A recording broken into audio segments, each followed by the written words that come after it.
السلام علیکم۔ آج سب پہلی میری طرف سے سب مسلمان بھائیوں کو سلام۔ آج آپ کو اس پروگرام میں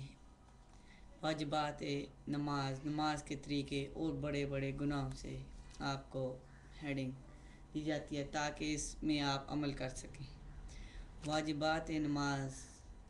آپ لائیو ٹیلی کاسٹ دیکھ رہے ہیں۔ واجبات نماز یہ ہیں کہ سورہ فاتحہ پڑھنا، اس کے ساتھ کوئی سورت ملانا، فرض کی پہلی 2 رکعتوں کو قرات کے لیے مقرر کرنا، سورۃ فاتحہ کو سورت سے پہلے پڑھنا، سجدے میں پیشانی کے ساتھ ناک بھی رکھنا، دوسرے سجدے کو پہلے سجدے کے ممثل کرنا، ارکان کو سکون سے ادا کرنا، قضاء اولا یعنی 3 یا 4 رکعت والی نماز میں 2 رکعت پر بیٹھنا، قضاء اولا میں تشہد کا پڑھنا، قضاء اخیرہ میں تشہد کا پڑھنا، تشہد کے بعد تیسری رکعت کے لیے فوراً کھڑا ہونا، لفظ سلام کے ساتھ سلام پھیرنا، وتر کی نماز میں دعائے قنوت پڑھنا، عیدین کی تکبیرات کہنا، عیدین کی نماز میں دوسری رکعت کے رکوع کے لیے تکبیر کہنا، لفظ اللہ اکبر کہہ کر نماز شروع کرنا،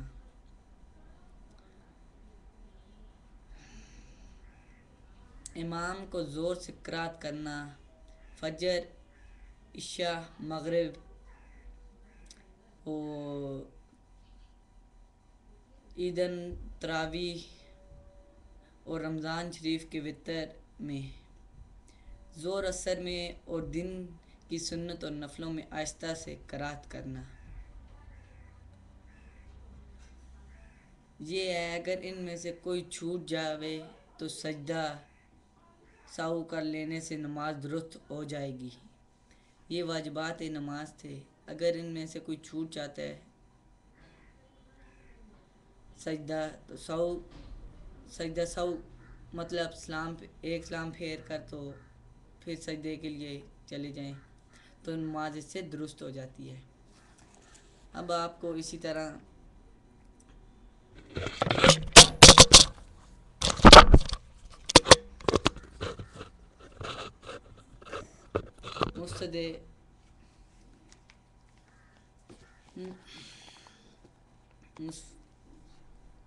مستدات نماز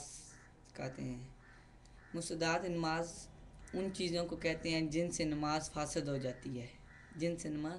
جاتی ہے، یعنی ٹوٹ جاتی ہے اور اسے لٹانا ضروری ہوتا ہے۔ پہلا نمبر یہ ہے کہ جن سے نماز ٹوٹ جاتی ہے، زبان سے کوئی کلمہ نکالنا اگرچہ غلطی سے یا بھول کر ہو، غلطی سے بھی ہو جائے یا بھول کر بھی ہو، کلمہ نہ نکلے۔ نماز میں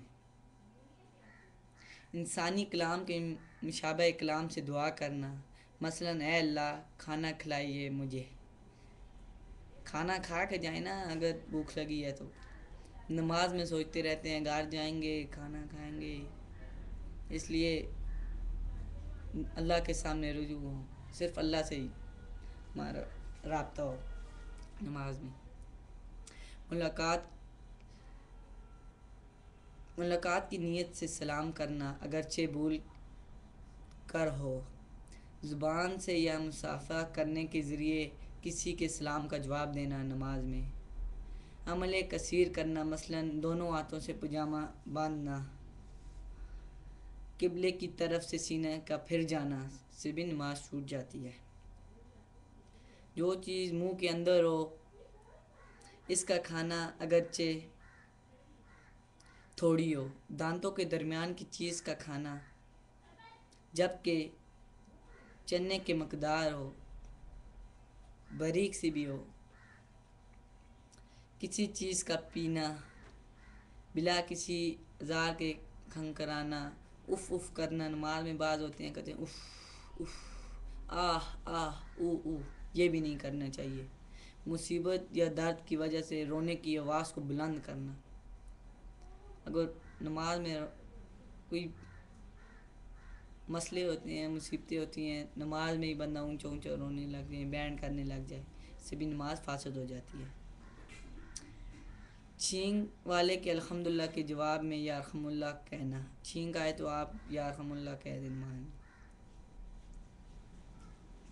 کسی کے سوال پر کہ اللہ کے ساتھ کوئی اور شریک نہیں صلاح کا، اس کا جواب میں لا الہ الا اللہ کہنا۔ کسی بری خبر پر ان اللہ و انا الیہ راجعون پڑھنا، خوشخبری پر الحمدللہ پڑھنا، تعجب خیر خبر سن کر لا الہ الا اللہ یا سبحان اللہ کہنا، لا الہ پڑھ لینا یا سبحان اللہ پڑھ لینا، اس سے بھی نماز فاسد ہو جاتی ہے۔ کسی کو کسی امر کی طرف متوجہ کرنے کے ارادے سے قرآن پاک کی کوئی آیات پڑھنا، جیسے یا حی خذ الکتاب بقوتہ وغیرہ۔ تیمم کیے ہوئے شخص کا پانی بر قادر ہو جانا، موضع کے مزاح کی مدت کا پورا ہو جانا، مسح کیے ہوئے موضوع کا اتار دینا، کسی ان پڑھ کا نماز جائز ہونے کے بقدار قرآن پاک سیکھ لینا، ننگے بدن والے شخص کا ستر ڈھانکنے کے بقدار کے کپڑے پر قادر ہو جانا، اشارے سے رکوع و سجدہ کرنے والے شخص کا رکوع و سجدہ کرنے پر قادر ہو جانا، صاحب ترتیب کو اپنی فوت شدہ نماز کا یاد آ جانا اور وقت میں گنجائش بھی ہونا، ایسے شخص کو خلیفہ بنانا جو امامت کے قابل نہ ہو، نماز فجر پڑھتے وقت سورج کا نکل آنا۔ بعض لوگ ہوتے ہیں اٹھ کے آنکھ کھلتی ہے تو کہتے ہیں نماز رہ گئی، بھاگتے ہیں تو آگے سورج ہی نکلا ہوتا ہے، وہ پھر بھی نماز پڑھ لیتے، اس سے نماز ٹوٹ جاتی ہے۔ نماز فجر کی بات کر، نماز جمعہ پڑھنے کی حالت میں عصر کا وقت ہو جانا، زخم ہونے کی وجہ سے حالت نماز میں پٹی کا گر جانا، پٹی ہوتی ہے نا زخم پہ، اس کا گر جانے سے بھی نماز فاسد ہو جاتی ہے۔ معذور کے اعذار کا ختم ہو جانا، مثلاً وضو توڑ لینا، کسی دوسرے کے عمل سے حدث لائق ہو جانا، مثلاً چیتے کا آ جانا، بے ہوش ہو جانا نماز میں، مجنون اور پاگل ہو جانا، کسی پر نظر ڈالنے سے غسل کی حاجت ہو جانا، نماز میں اس طرح سوئے کہ سونے سے نماز نہ فاسد ہو اور احتلام ہو جائے، اس سے بھی نماز فاسد ہو جاتی ہے۔ اجنبی عورت کا بغیر کسی پردے کے مرد کے پہلو میں کھڑا ہونا، جبکہ نماز میں دونوں مشترک ہوں اور دونوں کی تربیمہ ایک ہو اور مرد نے عورت کی امامت کی نیت بھی کی ہو، اس سے بھی نماز فاسد ہو جاتی ہے۔ جس شخص کو حدث لائق ہو جائے، اس کا ستر کھل جانا، گو وہ اس کے کھولنے پر مجبور رہا ہو، جس شخص کا وضو ٹوٹ گیا ہو، اس کے وضو کے لیے جاتے ہوئے یا فارغ ہو کر آتے ہوئے قرات کرنا، حدث لائق ہونے کا علم ہونے کے باوجود بالقصد ایک رکن کا مقدار ٹھہر جانا، حدث لائق شدہ شخص کو قریب پانی ملنے کی باوجود دور ہو جانا، حدث لائق ہونے کے گمان سے مسجد سے باہر نکل جانا، مسجد کے علاوہ کسی دوسری جگہ نماز پڑھنے کی صورت میں حدث کے گمان سے صفوں سے باہر نکل جانا۔ یہ تھی تھوڑی سی، آپ کو اگلے بلیٹن میں بھی